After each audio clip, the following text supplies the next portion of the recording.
মালদা জেলার বিভিন্ন প্রান্তে নারী নির্যাতন করা হচ্ছে, কিন্তু অভিযুক্তদের বিরুদ্ধে পুলিশ ব্যবস্থা নিচ্ছে না। এই অভিযোগে মালদার ইংরেজবাজার থানা ঘেরাও বিজেপির দক্ষিণ মালদা মহিলা মোর্চার।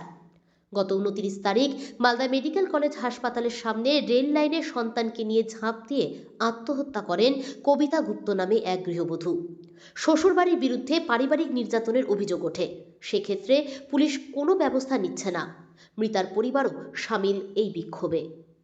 জবাব দাও, জবাব চাই, জবাব দাও। পুলিশ প্রশাসন high high high high high high. Police প্রশাসন হাই হাই লড়ছে লড়বে, লড়ছে লড়বে। পুলিশ প্রশাসন high high high high high. জুড়ে মহিলাদের উপর অত্যাচার হচ্ছে কেন? মুখ্যমন্ত্রী জবাব দাও। মুখ্যমন্ত্রীকে জানাই ঠিক ঠিক ঠিক ঠিক ঠিক ঠিক। আজ 16-17 দিন হয়ে গেল একটা সাধারণ অত্যাচার হচ্ছে কেন? মুখ্যমন্ত্রী জবাব দাও, জবাব চাই। আমরা শাস্তি চাই, ফাঁসি চাই। এরকম অত্যাচার ছেলে যেন আর না থাকে। একজন শিক্ষক প্রাইমারির এই করতে পারে আমরা ভাবতে পারি না। তার আমরা শাস্তি চাই, মৃত্যু চাই তার। শিক্ষিত মানুষের যদি এই কাজ করে, তাকে মেয়ের বাড়ি আসতে দেয় না, বুঝলে, টাকার জন্য টর্চার করে। 15 লাখ টাকা দিতে হবে। আমাদের কিছু আমাদের কিছু কিছু না। ছেলে একটা প্রাইভেট কাজ কিছু করেনি। এরা শুধু ডায়েরি নিয়েছে, কোনো রকম ছেলেকে ধরে না, কিছু না। ছেলের মুখে বয়ান নিল, তবুও প্রশাসন চুপচাপ, বুঝলেন, কিচ্ছু করে না। আপনার নাম? আমার নাম জিতেন্দ্রনাথ গুপ্ত। বছর হলো বিয়ে হয়েছে, মানে তারপরে ছেলে হয়েছে। ছেলে যাওয়ার পর প্রায় 8 বছর, 8.5 বছর থেকে খুব অশান্তি। ছেলেটা হয়ে যাওয়ার 5 মাস পর থেকেই অশান্তি, খুব অশান্তি, অশান্তি অশান্তি, এত অত্যাচার, এত অশান্তি। সবসময় মারধর করে নিয়েও চলে আসলাম, আবার যাওয়ার ফুসলে নিয়ে চলে গেল। নিয়ে যাওয়ার পর আবার একদিন রাত 12টার সময় দোতলা ঘর থেকে ধাক্কা মেরে দিয়ে সিঁড়ি দিয়ে মেয়ে পড়িয়ে যায়। রাত 10:30টার সময় ফোন করে, বাবা মা তোমরা আসো, আমাকে নিয়ে যাও। আবার নিয়ে আসার পর আমি বলি, মা আর যেতে হবে না, ওই সংসার করতে হবে না, থাক। তখন আবার বলছি কি চলো ফোনে ইয়েতে থানায় গিয়ে ডায়েরি করি। শাস্তি চান জামাইয়ের?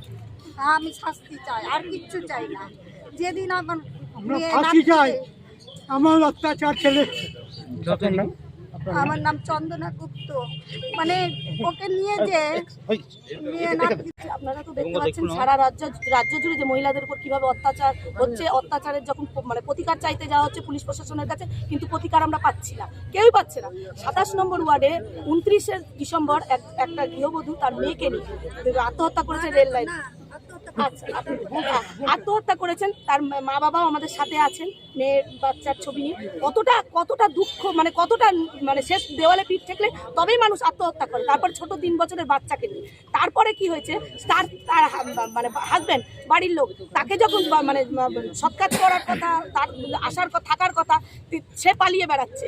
তাকে ধরার জন্য পুলিশ প্রশাসনের কাছে বারবার দ্বারস্থ হচ্ছে, বাবা মা দ্বারস্থ হচ্ছে, ভাই, ওনাদের অবস্থা সেরকম, মানে বুঝতেই পারছেন। লোকটাকে মানে ভাগিয়ে বেড়াচ্ছে। আমাদের সভাপতিও ফোন করেছিলেন, বারবার জানানো হচ্ছে, বলছে ধরা যাচ্ছে না। পুলিশ ধরতে পারবে না বললেই হলো যে ধরতে পারছে না। এর মধ্যে কত বড় রহস্য আপনারাও বুঝতে পারছেন। তার প্রতিবাদে আজকে উনার বাবা মাও এই মানে দোষীর শাস্তি চায়। আমরাও চাই যে দোষীর শাস্তি হোক। তার প্রতিবাদেই আমাদের আজকে রাস্তায় নামা। আজকে সারা রাজ্য জুড়ে মহিলাদের উপর অত্যাচার এবং নির্যাতন বেড়েই চলেছে। দুর্ভাগ্যের বিষয়, আমাদের মহিলা মুখ্যমন্ত্রী, তিনি কিন্তু মহিলাদের উপর যখন অত্যাচার হয় তিনি কিন্তু মুখ বন্ধ করে থাকেন। কোনোদিন তার প্রতিকারের জন্য তিনি রাস্তায় নামেন না, এমনকি প্রশাসনকেও সচেতন করেন না যে যারা অপরাধী তাদেরকে ধরা হোক। তো আমরা একই জিনিস মালদাতেও দেখছি। মালদাতে এই প্রথম নয়, একের পর এক ঘটনা ঘটেছে। 27 নম্বর ওয়ার্ডে একটি মেয়ে বধূ নিহত হতে বাধ্য হয়েছে। হাসপাতালে একটি মেয়ে, এখন তাকে খুঁজে পাওয়া যাচ্ছে না। আমাদের মালদার প্রশাসনও কিন্তু নিশ্চুপ হয়ে আছে। সেই কারণে আজকে আমরা এই আন্দোলনে নেমেছি, মহিলা মোর্চার আন্দোলনে নেমেছে। আগামী দিনে পুলিশ যদি সজাগ না হয়, দোষীদের যদি না ধরে, তাদের যদি সাজা তারা না পায়, তাহলে মহিলা মোর্চার আন্দোলন আরো বৃহত্তর আন্দোলনে যাবে।